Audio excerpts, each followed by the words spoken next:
नमस्कार साथियों, good morning all of you. कैसे हैं आप लोग। तो दोस्तों आज हम पढ़ेंगे 28 दिसंबर के करंट अफेयर्स को।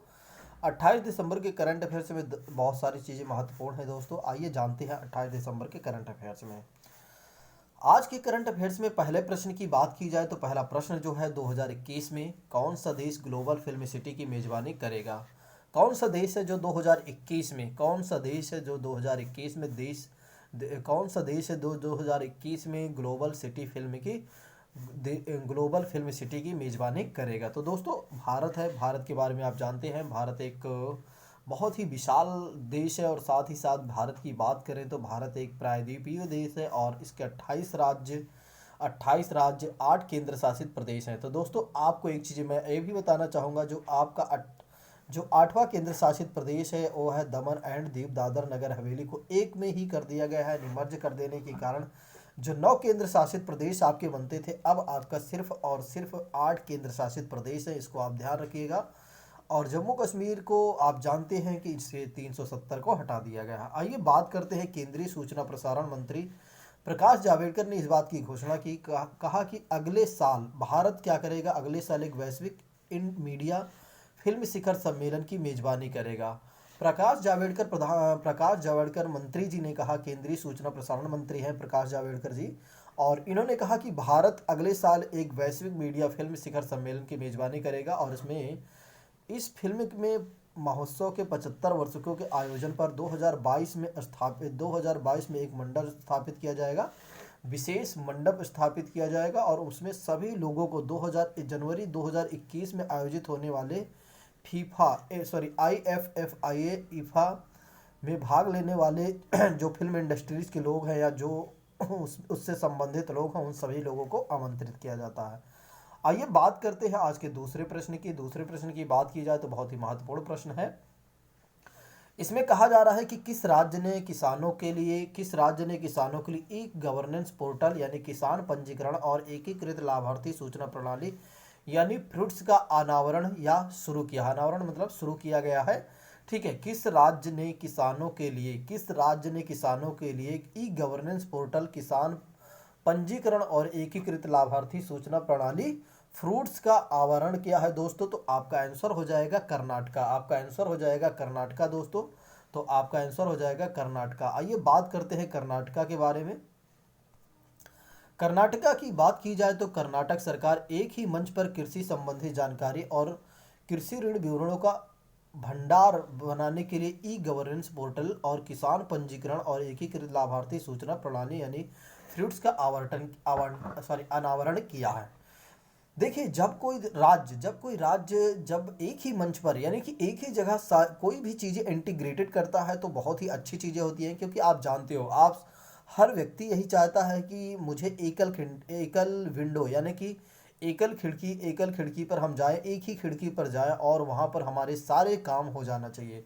और हम सभी लोगों का यही उद्देश्य रहता है कि अगर हमें सरकारी काम कोई भी करवाना हो तो हम एक ही जगह जाना पड़े, यानी कि हमें एक ही जगह जाना पड़े, ज़्यादा जगह ना जाना पड़े। उसी के परिप्रेक्ष्य में कर्नाटक सरकार ने क्या किया, कृषि से संबंधी यदि आपको कोई जानकारी चाहिए या कृषि से संबंधित आपको ऋण चाहिए या उनका विवरण आप जानना चाहते हैं या भंडारण से समस्या, किसी भी प्रकार की कोई समस्या है तो आपको क्या करना पड़ेगा, एक ही जगह जाना पड़ेगा। जो फ्रूट्स प्रणाली है वहाँ उसके तहत आपको सारी इन्फॉर्मेशन मिल जाएगी। और इतना ही नहीं, ये भी बताया जा रहा है कि सभी किसानों को पंजीकृत किया जाएगा। इसमें जो फ्रूट्स प्रणाली है इसके अंतर्गत क्या किया जाएगा, सभी किसानों को पंजीकृत किया जाएगा और पोर्टल पर एक मंच संख्या दी जाएगी और एक पहचान संख्या दी जाएगी, एक मंच कह रहा हूँ।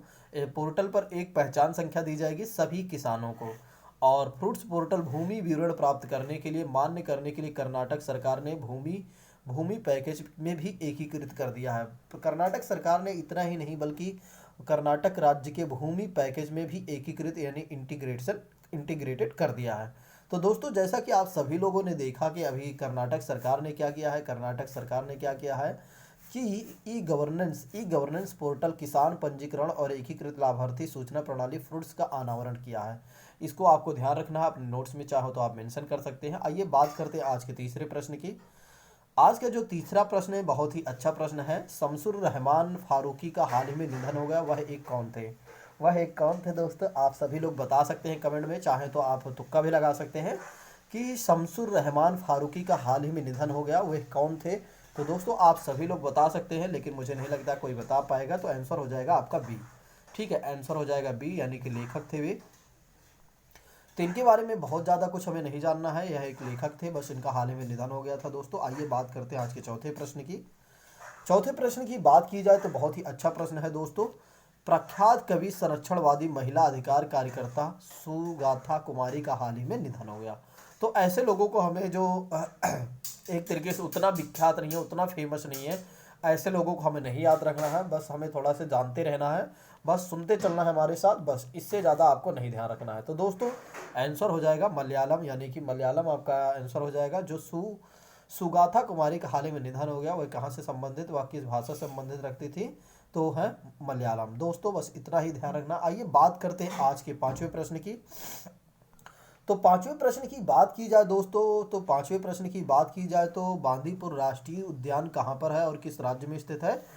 बांदीपुर राष्ट्रीय उद्यान, बांदीपुर राष्ट्रीय उद्यान किस राज्य में स्थित है दोस्तों? बांदीपुर राष्ट्रीय उद्यान किस राज्य में स्थित है? आप सभी लोग जानते होंगे, कर्नाटक में। कहाँ पर स्थित है राष्ट्रीय उद्यान? कर्नाटक में स्थित है। आप सभी लोग इसको बहुत पहले से जानते होंगे, भली भांति परिचित होंगे।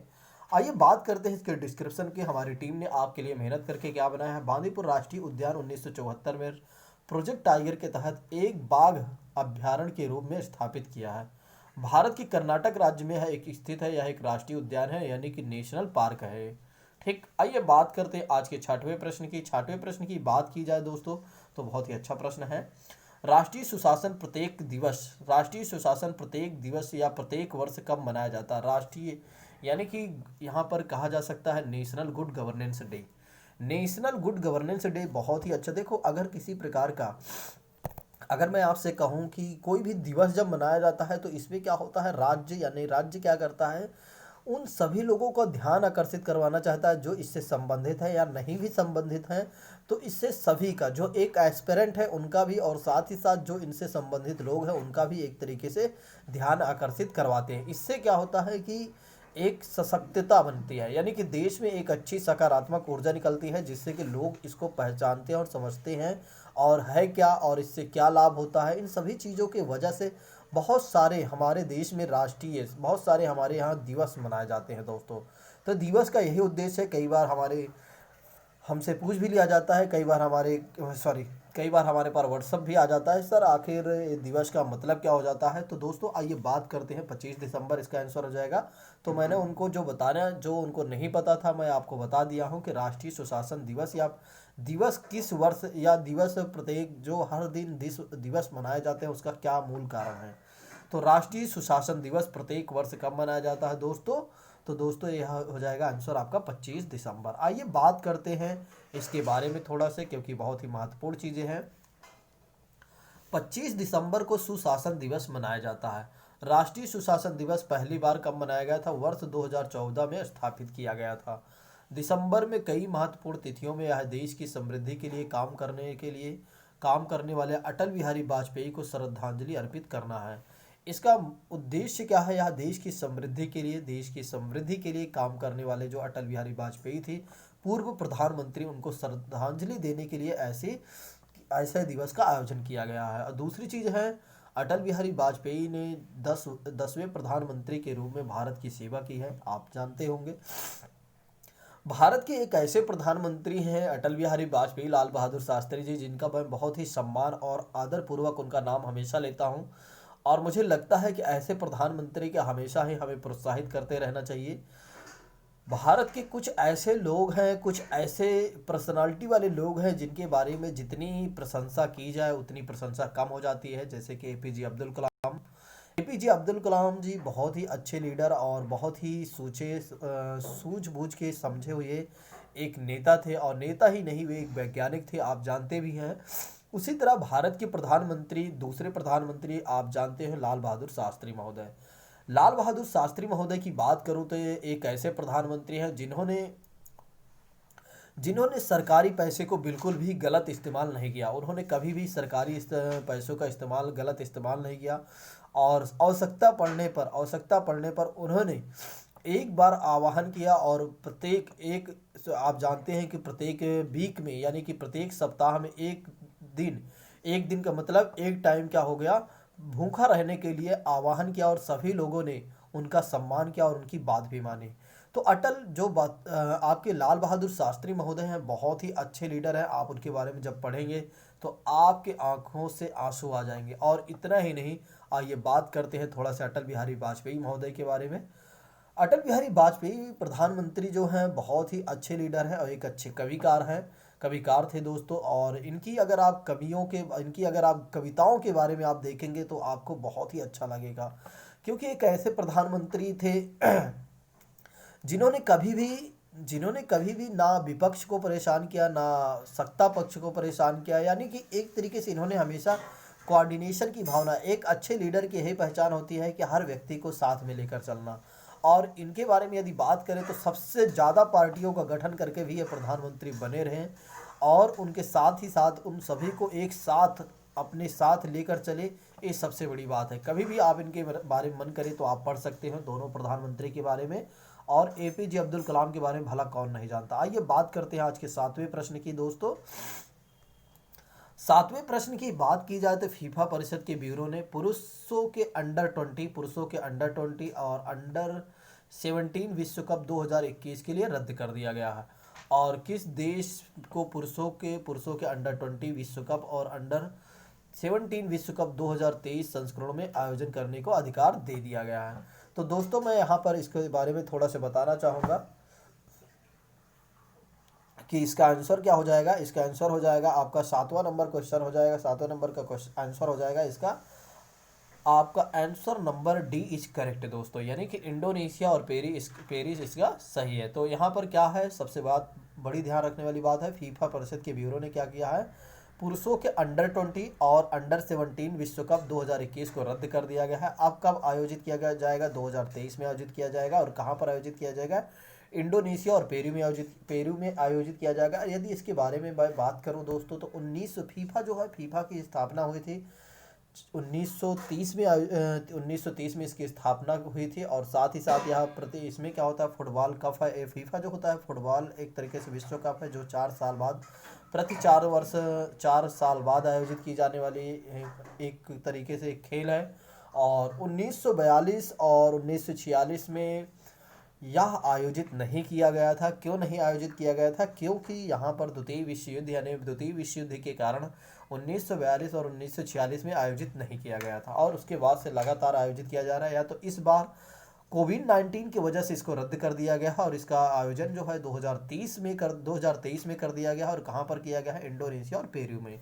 तो दोस्तों आइए बात करते हैं इसके आगे की कहानी। बस इसमें तो कुछ है ही नहीं, जो मैंने आपको बता ही दिया। आइए बात करते हैं आज के 8वें प्रश्न की। तो दोस्तों आज के 8वें प्रश्न है, महाराष्ट्र के पूर्व मुख्यमंत्री जिनका नेम है देवेंद्र फडणवीस ने पुस्तक अयोध्या का विमोचन किया है, यानी कि एक तरीके से लॉन्च किया है, रिलीज किया है दोस्तों। और किसके द्वारा लिखी गई थी, सबसे बड़ी बात तो ये आती है कि महाराष्ट्र के पूर्व मुख्यमंत्री देवेंद्र फडणवीस जी ने एक पुस्तक का विमोचन किया है जिसका नाम है अयोध्या। और इसको किसके द्वारा लिखा गया है, तो माधव भंडारी द्वारा यह लिखा गया है। ठीक है, आइए बात करते हैं डिस्क्रिप्शन में इसके बारे में बात करते हैं कि हमारी टीम ने आपके लिए क्या मेहनत किया है। तो इस पुस्तक का नेम याद रखना है, चाहो तो अयोध्या का विमोचन, यानी कि किसने किया है, देवेंद्र फडणवीस जी ने किया है। और लिखा किसने है, माधव भंडारी जी ने।